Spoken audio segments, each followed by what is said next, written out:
I appreciate you joining me today. We're going to be looking in 3rd John today at a couple of different individuals who are about as different as they could be. We'll get there here in just a moment. Our hymn today is called I Have Heard of a Land. I have heard of a land on a faraway strand. In the Bible the story is told, where no cares ever come, never darkness nor gloom, and nothing shall ever grow old.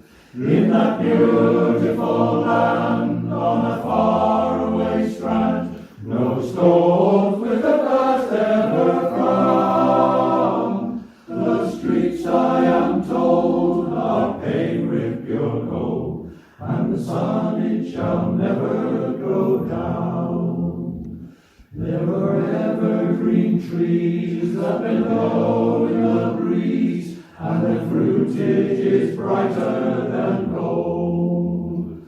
There are hearts for our hands in the fairest of lands, and nothing shall ever grow old. In that beautiful land on a faraway strand, no storms with the blast ever frown.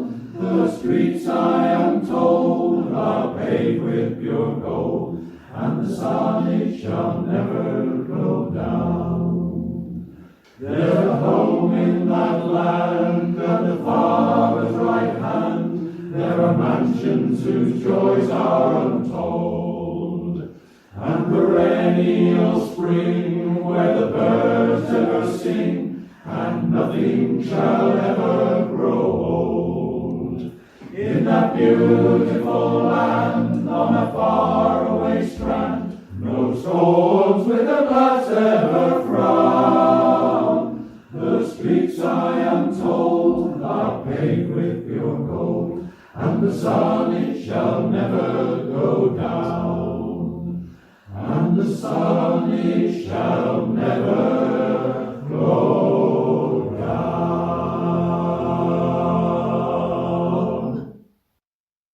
Beautiful hymn. 3rd John chapter 1, verse 9. You have two men who are mentioned. The first one is Diotrephes. He says, I wrote to the church, but Diotrephes, who loves to have the preeminence among them, does not receive us. Therefore, if I come, I will call to mind his deeds which he does, prating against us with malicious words, and not content with that, he himself does not receive the brethren, and forbids those who wish to, putting them out of the church. And what a horrible picture. Here's an individual who has some position in the church, and he loves to have the preeminence. And isn't that a sad thing? When the disciples were arguing about preeminence, the Lord rose from the table and put a towel on, and he started washing their feet. And he says, I've given you an example. Serve one another, is what he called them to do. Diotrephes was not in the serving business, was he? He just wanted the preeminence. You know, that's a sad thing. Concerning elders, the first qualification for an elder is that he desires a good work. He's a worker. He's a servant.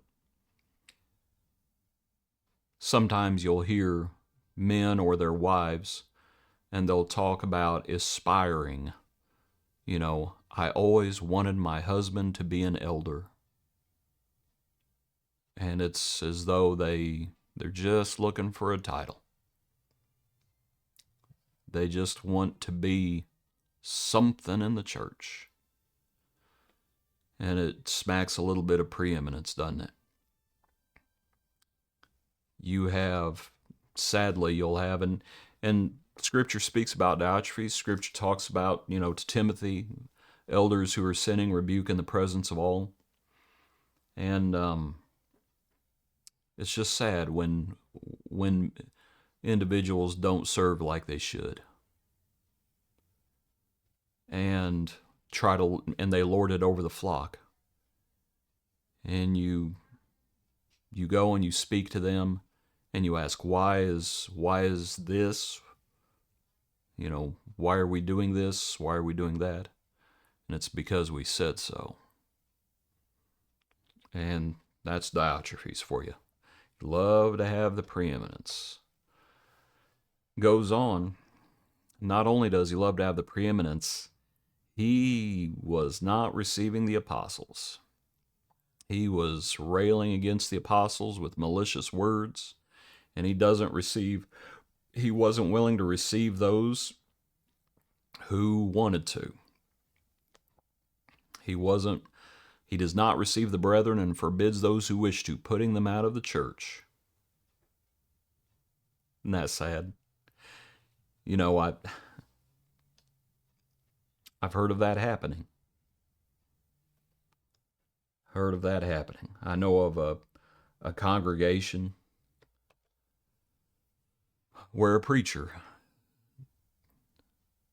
the elders did not like the direction the preacher was heading, didn't like what he was teaching, and they tried to do something about it. And that preacher is still there, and those elders are not there. And other elders are in their place. It happens. Sadly, it happens. Diotrephes was sculpting the church to be like he wanted it. And that's sad. But in contrast with Diotrephes, who loved to have the preeminence, and in contrast with Diotrephes, who was just doing whatever he wanted to do, you have Demetrius. Verse 11, Beloved, do not imitate what is evil, but what is good. He who does good is of God, but he who does evil has not seen God. Demetrius has a good testimony from all, and from the truth itself. And we also bear witness, and you know that our testimony is true.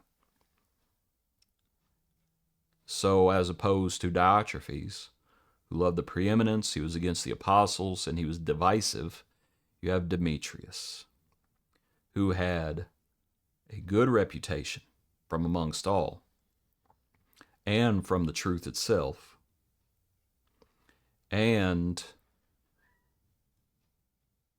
from the apostles. We also bear witness. And you know our testimony is true. And so he says, imitate Demetrius. Now, I'll have to say this. Back to our hymn.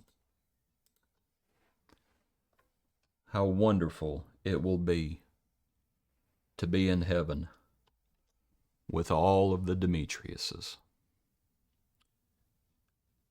A little bit of the parable of the wheat and the tares. What was Diotrephes? Oh, he was a tare. A tare and a terror as well.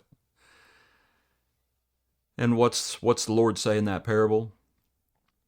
The time will come when he'll send the angels and they'll separate them out. And then the saints will shine forth. How wonderful it will be to be in that land. And there won't be any Diotrepheses there. That it'll be those who have followed the Lord, those who have turned from their sins and faithfully followed him and walked by faith, following his doctrine. And won't that be wonderful? I have heard of a land on a faraway strand. In the Bible, the story is told, where cares never come, never darkness nor gloom, and nothing shall ever grow old. In that beautiful land on a faraway strand, no storms with their blasts ever frown. The streets, I am told, are paved with pure gold, and the sun, it shall never go down. The reason the sun never goes down is because there's no sun or moon there that the Father and the Son illuminate as it is. But anyway, a little bit of, whatever that's, allowances for artistic license is the word I was looking for.